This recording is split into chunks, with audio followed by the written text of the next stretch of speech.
Welcome to Here and Now. I'm Beth Lamont. We have a series on global climate change, and here's another exciting episode. Please stay tuned and enjoy. Hi, I'm Steve James. This is another show in our series on global climate change. We have with us Norm Roscoe as our guest. Norm has done research on global climate change and has joined us for an update. Norm, thank you for joining us today. Thank you. And Norm, we've spoken about the science at work in bringing understanding of global climate change to the world and the dangers that we all face. We've also spoken about the deniers and the danger that deniers pose.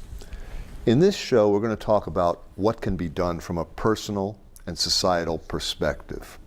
So what, in your opinion, is the most important thing we as individuals should be doing? Well, the 3 R's, reduce, reuse, and recycle.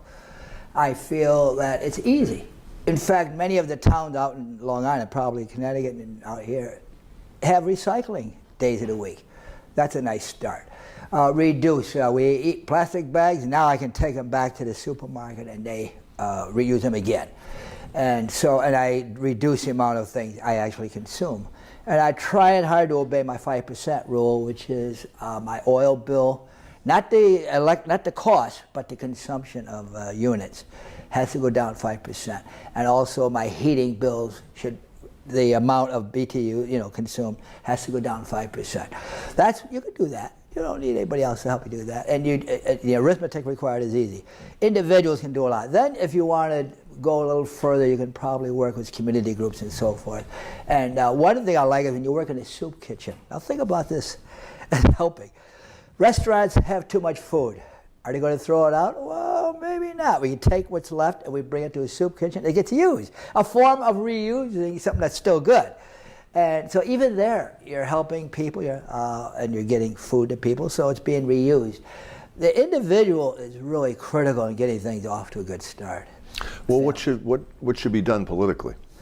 Okay, well, there again, of course, I would love to see campaigns finance reform. We're working on it in New York State. Boy, that would be great. If we could get the idea of a vote not being overpowered by money, that would help get some of the values passed that is difficult to pass now, because campaigns finance is such an important challenge. And on the federal level, who knows, but it's really a challenge that is to be attempted for. When you work with governments at different levels, the email and phone calls, which I do, I'm disappointed. My old Congressman Steve Israel has been gerrymandered out of my district, so I'm with Steve King, not Steve King. Peter King. Peter King. But, you'd still work with them. But it's frustrating because you don't get enough feeling it's acting now. So you have to do as much as you can with community groups and other organizations that are nonprofits, and they try to do. We even do beach cleanups, Lake Ronkonkoma, and the oceans along the Great South Bay and the ocean, cleaning up. All right, you clean up. Now that's not the same as the high-powered stuff, but if you can get people to use less any form of energy consumption, and so getting governments to do that is hard. What can be done economically? Well, you got to retrain people. My parents were workers in factories, and they said, well, you could go ahead and go to school and learn a better skill. And miners' kids will have to go to, doesn't have to be college, you could be plumbers and we need more skilled workers. Today, my house, I needed a highly skilled person to fix my sewer. Think about it, this is not a college graduate, this is some old guy that knows how to take it up, put his stuff in there, and it's fixed. He did it in an hour. We need people to be retrained for what is needed. And you need the kind of retraining where people repair things and not always manufacture too much brand new. You repair older ones. That's one of the big things in this book by Annie Leonard. Reuse and repair and help people become good repairers, replacers of old with repairing. And so that's the retraining, education. And we got to do something about our adult education. I'm proud to say that my major teaching career was adult literacy. And boy, it comes back to me all these years. In 1993, I retired. We must have had tons of people pass their high school equivalencies. And I'll bet you they do a better job being a high school equivalency graduate because you read and comprehend, no memorization. I'm not sure what's happening with our population. But we're still dependent on oil and coal and gas that are not renewable, and it's still cheaper. That, I mean, for an awful lot of people, that makes a big difference. That's right. How do we change that equation? It has to be a slow process of continuing trying to keep researching the progress of renewable energy, which is less than 20% of our capacity in the United States right now. And it's inconsistent, with sun being on and off, wind on and off, and even with water wave motions, that's still tough. We have to find more efficient ways to consume less of the other stuff, so that if I sell various petroleum products, wouldn't it be nice if every customer I had used less of it? That's the start. So if I get X amount of sales of units of this stuff, I want to X minus something and keep X minus something. You consume less. That's the best we can start with. There may be other ideas, but unless these technologies with the green renewables pick up, I don't think it's going to be that fast. It'll be gradual, slow. We have to reduce the consumption of what's out there. You mentioned education. Do you think our society's discourse needs to change to include language for lay people to help them better understand the science involved? It would be a good effort, because this is one of the areas that the adults are weak in, is science. It's math, science, and it's problem solving, which would be a good skill just to make sure they do that. Yeah, I found that even the concern within that Copenhagen room, that are we able to communicate not only to the rank and file people, but political leaders who are not scientists. How many of the people in our decision makers are scientists? Not many. Mm-hmm. And even those that are in favor of it may still not have a good handle on it. How much is Barack Obama's a lawyer? How much does he know about science? Mm-hmm. So and what's that actor's name? There used to be goes on TV and he asks scientists to communicate to fifth grade kids. Alan Alda. We need more Alan Aldas to help. Channel 13, he'll have a program where they'll take an idea that's difficult and they have to make it a fifth grade can understand it, fifth grader. That's the type of thing I'd like to see in the education system. So let's get back to the threat involved. What is the pace of the threat as described by the IPCC and others? The threat of it. Well, they're concerned based on the thing that's happening now is that they're thinking that by the end of the 21st century, the water level is going to be up pretty high. I could get the exact figures, but it comes up quite a bit. The ice melting, of course, is a concern, and that adds to the water going up. And the problem of if the CO2 level gets too high, they're trying to say that let's not let the surface temperature go up more than 2 degrees centigrade by the end of the century. That's a heck of a goal. They see enough of a threat that they're trying to do that. They can't lay out exactly. They give estimates of what water level goes up, but you ask, well, how accurate is that? Well, it'll depend on the kind of thing that goes like this. So that the threat, it's there. So how much time do we have before the wheels come off the world? Who do you think knows? Do you think these scientists know? I've heard estimates that, like Jerry Brown in California said, we've got 5 years to fix it or it becomes unfixable. I got to know his source because I don't get that from here. But it could be that what he says is not to be ignored. However, the exact date or number is not. I would love to know, and maybe he'll name his sources, and that's what we can go online and do that, find out what his source is, who did that. But 5 years, well, what they are saying is this, though. Very soon, if we don't reduce that, it'll take a long, long time for it to level off and maybe even reduce slightly. It'll take a long time. They do talk that way because it's like an impetus that is not going to be quickly drawn back. Okay. But as I say, if the people could give times more accurately, they're not even sure, with that 15 years, it's too small a unit. They need the whole century now to see how accurate they are, according to part of the report. They need a whole century. So it's another, 87 years. Yeah, but what we're... They don't have 87 years is probably true. Yeah.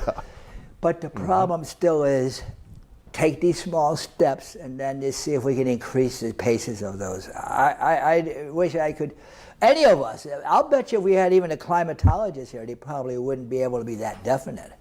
You know what I'm talking about? So what's the worst that could happen if we make these changes you're talking about, and it turns out the threat's not as bad as the experts predicted? Big deal. I would be so happy. What do you lose? You lose the opportunity of buying another McMansion. Do you lose the opportunity of having 6 more cars? You know, look, I am as lucky as you could be. Here I am sitting home having a nuisance. It's fixed right away. I had no hassle. All right, so I got to give up having a cesspool? No, I can't do that. It's no big deal. The problem is people seem to need, strongly desire is the word I'd rather use, stuff. Stuff. Get this book, The Story of Stuff. People are accumulating so much stuff that's part of the problem. People buy something, you see a picture, they're walking out of the store, and passing them less than half a block away, people dumping this stuff somewhere. It's like that. Too much stuff being piled up. It's the loss. The biggest loss would be that a few producers might make less production item because they will sell less because people will buy less. But then people could do more activities like the recreational. You ask yourself, well, where do you spend your money? Well, I spend my money going to see a show. There's a lot of people who need to work in theaters. A lot of people need to work in these places. A lot of people need to fix cesspools. We don't have to keep producing more stuff. So we're going to lose out on some of that? I'm sorry, I can't see the problem. And I'm probably and I'm not speaking for a whole lot of people, but I don't see much. I wish that was the only consequence that we had to deal about, was the problem of big deal. It wasn't as bad as we thought. Norm, thank you for an excellent conversation. And I thank you, Steve, for doing this. We're going to take a short break, and we'll be back in 1 minute. Here and Now is produced by the Humanist Society of Metropolitan New York, the Corliss Lamont chapter of the American Humanist Association. Please visit our website. Our special guest is Jerry S. Piven, PhD. Dr. Piven has taught at NYU, New School University, Case Western Reserve University, where he has taught psychology, philosophy of religion, existentialism, psychoanalysis, and metaphysics.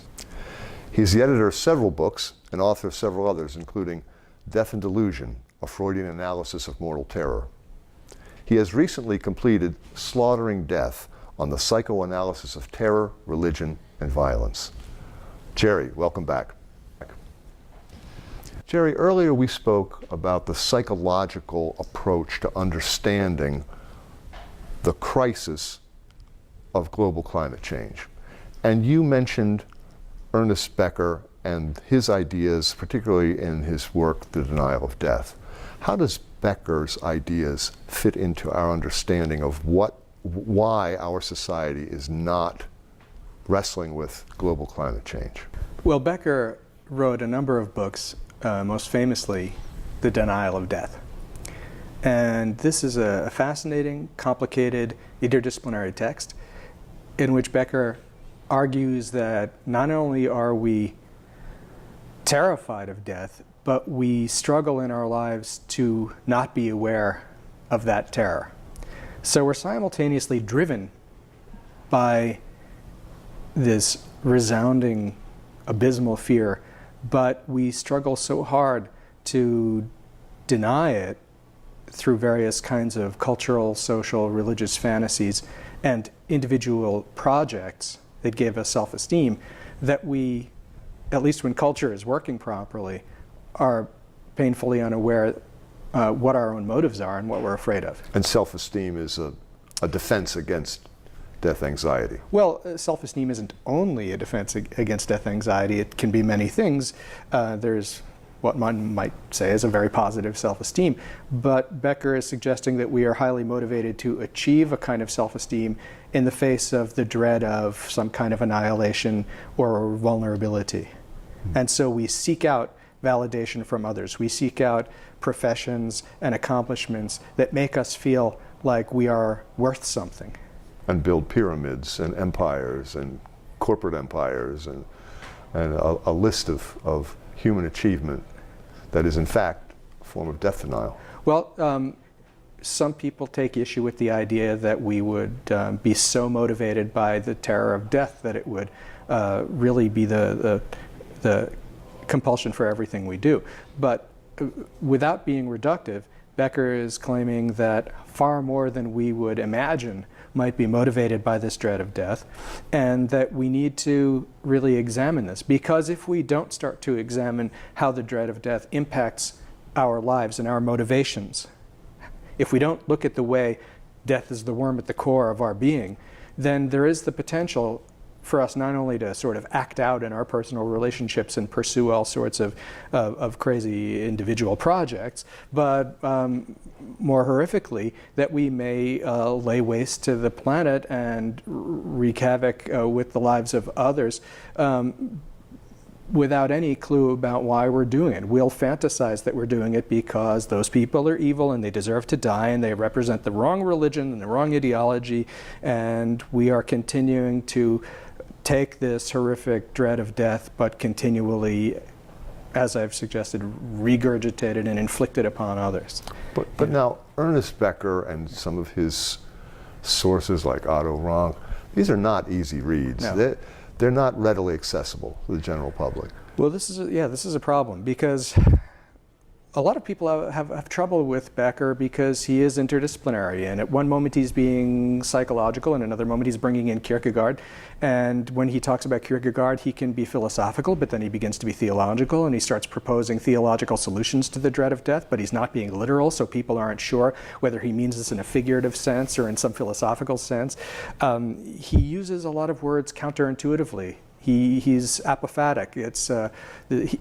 He manifests the literary device of catachresis. He uses words against their normal context. It's against usage. So, for example, he claims that one of the prime motivations of human beings is to be heroic. But what he does not mean is that people actually want to do things that are courageous. For him, heroism is first and foremost a reflex of the terror of death. Now, this does not mean that he's saying firemen or policemen, police people, must inherently be motivated by the dread of death. What he's saying is that we are all motivated to attain that kind of self-esteem through those accomplishments which make us feel better about ourselves. So heroism is not about actually trying to be heroic. It's about trying to attain a sense of feeling good about yourself and having status.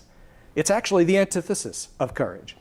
But it's what society gives you. It's what society provides for you. Right, and that means that it has nothing to do with actually accomplishing something which would require some sort of bravery in the face of terror. It is a flight from terror.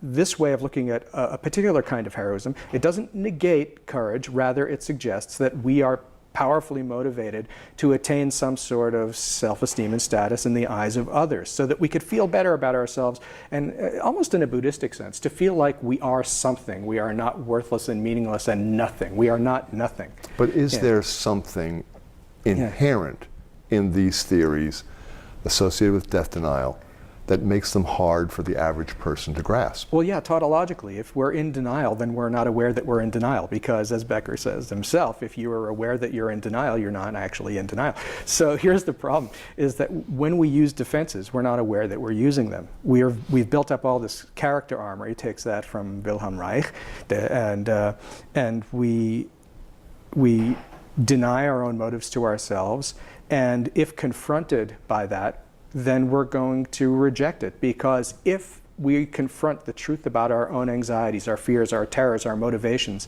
then we encounter this anxiety of being found out. When our motives are exposed, it really is a violation of self-esteem. And at least from Becker's perspective here, to be psychological about this, the last thing we want to know is what really motivates us. If we're terrified and we're trying to block out that terror with various defenses and fantasies and projects, then to confront us with what we're doing would be utterly horrifying and upsetting. The reaction would be anger and panic and fear and rejection. So would a widespread understanding of Ernest Becker cause new problems? Are we better off not knowing? Well, that's difficult to say. Part of the problem is that Becker's work is so confusing that even people who have been reading it for years may not fully get the nuance. Last night at the Columbia Death Seminar, which is a great group of people, and we talk about a number of issues, hospice, end of life, and sometimes Becker. People who have been reading this for years wanted to know what does Becker mean by some of these concepts of heroism? What does he mean by the Causa Sui project and so forth? They even wanted to know what does he mean by death as a complex symbol? Because when Becker says death as a complex symbol, he's already suggesting that it is not a concrete, specific thing, as I suggested earlier in a different interview. It's not like we're just saying, oh, it's death, it's the end of life. No, we're talking about all sorts of annihilating experiences that germinate and gestate with individual experience. Are these ideas accessible? To a degree. But one issue is, can we comprehend them philosophically or psychologically? Can we comprehend them intellectually? And the answer is maybe, but it's difficult. It requires a lot of contemplation. The other issue is, even if we could hypothetically understand them, would that intellectual understanding necessarily really get to the depths of what motivates us? And I've already suggested we're so motivated to resist this stuff that we would require more than just intellectual study, but some sort of really trenchant, vicious attack on our own defenses. It requires what Walter Davis would call a deracination of the self, an uprooting of the self, and a real painful existential engagement with our own terrors. And that's not the kind of thing you could just sort of do on a Saturday afternoon. And it would be glib of us to say, oh no, I've confronted it, I'm done, I've worked through it, end of story. No, this is the kind of stuff that is a really painful, long-term process. So if we assume that psychological issues can be addressed, what do you think can be done? What should we be doing? What should be done? All right, so there can be many possibilities here. Part of it has to do with education, grassroots programs. Part of it has to do with getting this stuff out there enough so that it starts to create enough of a paradigm change so that it's no longer alien and threatening and so forth. We can do some of that work through education, through getting the material out there, through talking to people. But there's that other psychological work, which takes so much effort on the part of the individual that it's something you can't just impose on anybody. And this is why I must have told you 10 years ago when we were talking about a couple of these things, that at the end of his life, Freud had the cynical attitude toward what to do about all of the kind of, what he called the neuroses of humanity, because you can't sort of do therapy with people. You can't impose it on people. It could take a lifetime to work through some of this stuff. It is hard, it is painful, it is difficult. So it's difficult enough to ask people to have some moral responsibility. It's difficult enough to say, no, pay attention to this stuff. Pay attention to when you might be exploiting the environment or throwing something on the ground, or when you're paying money to a company that might be hurting people. I mean, we don't want to pay attention to that stuff.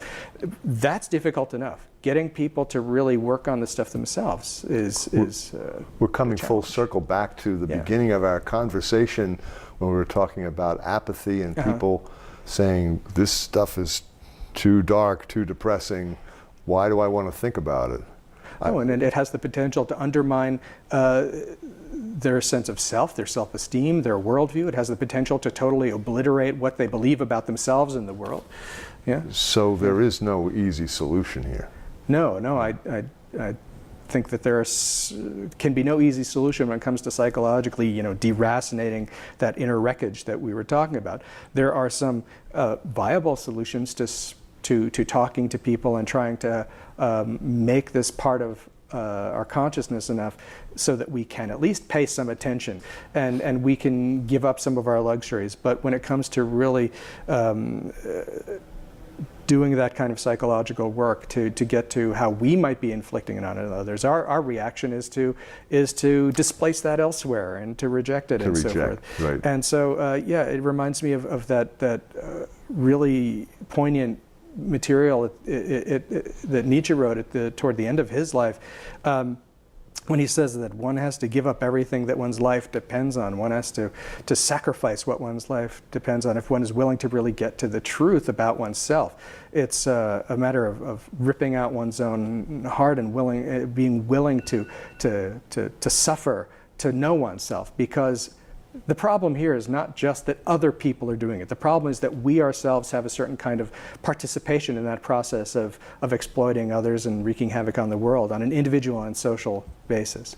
Now, you could pretend that all this stuff doesn't exist and go about your happy life and keep using your iPhones and throw your money to the companies that destroy the world, and because you have to have your little toys, and you could say that this is all a bunch of nonsense. But when we start to inflict ourselves on the world and destroy it in various ways, what we've left behind is a horrible form of pervasive massacre. And the only way to really stop that from happening is to stop pretending it's everyone else. Jerry, thank you for an excellent conversation. It's been a pleasure. Thank you for watching and listening. Please join us next time.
Thank you for watching Here and Now. I'm Beth Lamont.